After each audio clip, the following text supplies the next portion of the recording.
Gather round, detectives. Today we're reviewing the comic, Batman, Legends of the Dark Knight Halloween Special #1. Picture this, my friends. It's a moonlit night in Gotham, where danger lurks around every corner. And right at the center of this twisted tale, we have a real-life dynamic duo. A pair of creators who took Gotham by storm, Jeff Loeb and Tim Sale. These cats, they didn't just hit a home run, they knocked it out of the park.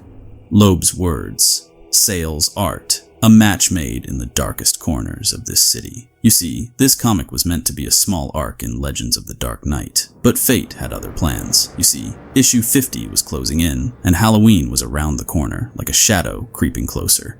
Denny O'Neil had that 50-issue promised to him, so they decided to give this one the special treatment, a prestige format book. According to Loeb, it just happened that way.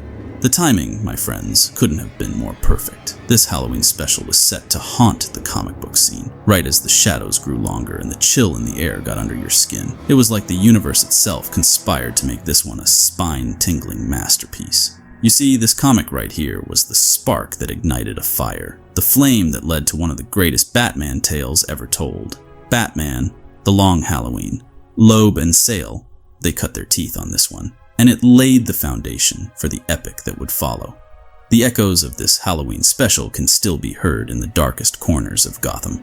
This is a pretty large single-issue comic, so it did take a lot of time to write out this script, so I'm excited to share it with you guys. In Gotham City, on Halloween, all hell breaks loose. And right at the heart of this mayhem, we find Batman, a newcomer in this dark and twisted town, ready to face his first Halloween. This tale kicks off with a bang as Scarecrow rides through the shadows of Gotham on a horse. The comic crackles with anticipation as it boldly states, all hell breaks loose. It's a Halloween spectacle that's as captivating as a femme fatale's gaze. And there he is, folks, the Dark Knight himself.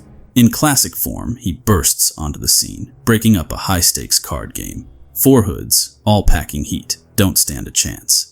Batman, he takes him down like a storm in the night. Then he corners the last hood and starts asking questions. Where's Jonathan Crane, the Scarecrow? The plot thickens, my friends. Batman, determined as ever, tracks down the Scarecrow, who's got his devious hands in something even bigger. The Gotham Electric Relay Station is his target, aiming to plunge the city into darkness. The two titans clash in a spine-tingling showdown. Scarecrow, the master of fear, tries to gas Batman. But here's the kicker. It doesn't seem to affect our caped crusader. He brushes it off like an old coat, punches Scarecrow, and simply tells him to shut up. Just when you think the night can't get any more intense, who strolls onto the scene but the one and only Jim Gordon? He's starting to appreciate Batman's unique approach to dealing with these oddball villains. He's a detective who knows when to call in the big guns. Gordon, he's a decent fella. He tries to invite Batman to a fancy shindig over at Bruce Wayne's place, thinking they could use some downtime. But Batman, well, he practically ignores him. We then cut and see Bruce at Wayne Manor for the costume party. But you see, this ain't your average playboy billionaire. He refuses to wear anything besides a basic mask. He's a man of mystery, even at his own party. Now, let's introduce the enchanting dame that's about to change Batman's life, Jillian Maxwell. She waltzes into Batman's world during the Halloween ball, and I'll tell you, she's a sight to behold. Just when you thought it was safe to enjoy the evening, Scarecrow, that slippery snake, manages to escape. He's got more tricks up his sleeve than a magician in a straitjacket. You can't keep a good villain down. Batman, he doesn't rest easy. He heads out to confront a bunch of street thugs, 'cause that's just what he does. But when he returns to Wayne Manor, well, it's a whole different story. There's Jillian, serving him breakfast in bed. Looks like Bruce Wayne's in for a surprise. The next night, Batman's on the rooftops of Gotham, right where he belongs. But it ain't a quiet night. He's attacked by a horde of crows, Scarecrow's latest pawns, doped up on fear toxin. It's a battle as wild as a back alley brawl. While Batman's fighting off those feathered fiends, we catch a glimpse of something else. Back at Wayne Manor, Bruce and Jillian, they're having breakfast together. And I'll be darned if it doesn't seem like Bruce is falling for her charms. Love, they say, is a dangerous game. We jump right back to Scarecrow's creepy hideout, and there's the Bat, leaping in for a piece of the action. He's had enough of Scarecrow's games. Batman's in hot pursuit as Scarecrow dashes into Gotham Central Park's twisted maze. The chase, it's like something out of a nightmare, with our hero cutting himself on poisoned thorns as he goes deeper into the darkness. Back at the Batcave, our loyal but suspicious butler, Alfred, is hard at work. He doesn't quite trust this Jillian character and is running checks on her background and face. He's got a nose for trouble, that one. The Batmobile roars back into the cave, and we see Bruce is severely cut up. As Bruce is experiencing the toxic shock from those thorns, Alfred steps up, putting his medical training to good use. Alfred saves the day with a life-saving antidote. And just when you think things can't get any crazier, Bruce starts hallucinating. He's in a church, of all places, chasing Scarecrow. It's as bizarre as a two-headed snake. Scarecrow's there, all dressed up, marrying Batman and Jillian. It's a twisted dream, my friends. While Bruce is deep in this hallucination, he's confronted by the vision of Jillian. She's telling him to take off the mask, to be with her. But the Bat can't do it. He's bound to his identity. She asks him what he's afraid of, and that's the question that lingers in the shadows. And then, like a punch in the gut, Bruce wakes up to find Jillian in his bedroom. They share a passionate kiss, and just when it seems like he's leaving it all behind, he spots the bat signal in the night sky. We cut to Jim Gordon, the stalwart captain. He's next to the bat signal. He's got news and it ain't good. Scarecrow's played his hand, calling City Hall, demanding a hefty ransom, threatening to kidnap a city official. It's a wicked game of life and death. And right on cue, Scarecrow himself shows up, like a specter in the night. He knocks out Gordon, taking him captive. It's a diabolical twist in this tale, as the darkness of Gotham's villains runs deeper than the Mariana Trench. Meanwhile, Bruce Wayne, in the midst of planning a boat trip with Jillian, asks Alfred to pack his bags. But there's a storm brewing in the Batcave. Alfred presents Bruce with information about Jillian, her real identity, and her shadowy past. If you're enjoying this video, then be sure to click that like button really quick, detectives. Alfred, loyal as ever, reveals that he gathered information because he cares deeply for Bruce. But Bruce, he's not too thrilled, initially. He ponders the choice between happiness and the vigilante life he's chosen. It's a battle that rages within him, and as Bruce looks up into the night sky and sees that jack-o'-lantern style bat signal, he knows what it's like to not have a choice. It's the call of duty, echoing through the dark, unforgiving streets of Gotham.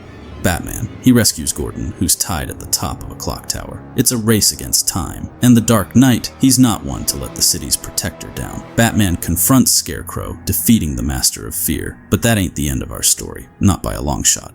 Jillian, she shows up at Wayne Manor, but Alfred, well, he's got her number. He lays out her dark past, the trail of rich husbands, all meeting their end, accidentally. Alfred, he's not gonna let Bruce make her a widow. Again, in the Batcave, Bruce Wayne. He's standing at the crossroads. He's got a choice to make, one that'll shape his destiny. Alfred's words have pierced his heart, and he erases Jillian's file. As we reach the end of our dark tale, Bruce, he talks to his parents. He reflects on the choices he's made, the sacrifices he's accepted. He's realized that he made the choice to be Batman, and it's a good choice, even if it means some of his heart's desires go unfulfilled. Hey, if you're enjoying this video, why don't you hit the subscribe button on the bottom right-hand corner of the screen? I post new videos every day. And in the final scene, we see Jillian, now using the name Audrey Marguerite in Brazil. She's received a note from Batman, ordering her to confess her crimes before she marries her next victim. She knows she has no choice. This comic, it's a tale of darkness and fear, where the Scarecrow's role is to be the conductor of nightmares, to exploit the chinks in Batman's armor. Our caped crusader, for all his strength, is vulnerable to fear toxin, and this comic laid it bare for all to see. If you're itching for more of this macabre masterpiece, you can find it in collections like Batman Haunted Knight and Absolute Batman Haunted Knight. It's a timeless story that never loses its grip on your imagination. I'll also be covering the other 2 issues in that collection in my next few videos, so be sure to tune in for those reviews. This comic's DNA, it runs deep in Gotham's veins. Elements from this tale, they found their way into the film Batman Begins. That iconic scene where Batman interrogates a thug, drenched in rain, it's a direct nod to this very comic. The quote, "Professor Crane isn't here right now, but if you would like to make an appointment," it made the leap from page to screen. This story, it takes us back to the early years of the Dark Knight. It shows us a Batman still finding his footing in the dark, treacherous streets of Gotham. Scarecrow, he's the puppeteer pulling the strings, forcing Batman to confront his deepest fears. And so, we come to the end of our journey through Batman, Legends of the Dark Knight Halloween Special number 1. It's a timeless tale, one that's etched into the annals of Batman's history like a scar that never fades. This comic, it's a testament to the enduring allure of the Dark Knight. the never-ending dance with fear, and the undying spirit of Gotham's protector. As I bid you adieu, remember, in the heart of Gotham, on Halloween or any other night, there's always a story waiting to be told. The shadows never truly rest, and neither does Batman. Stay vigilant, my friends.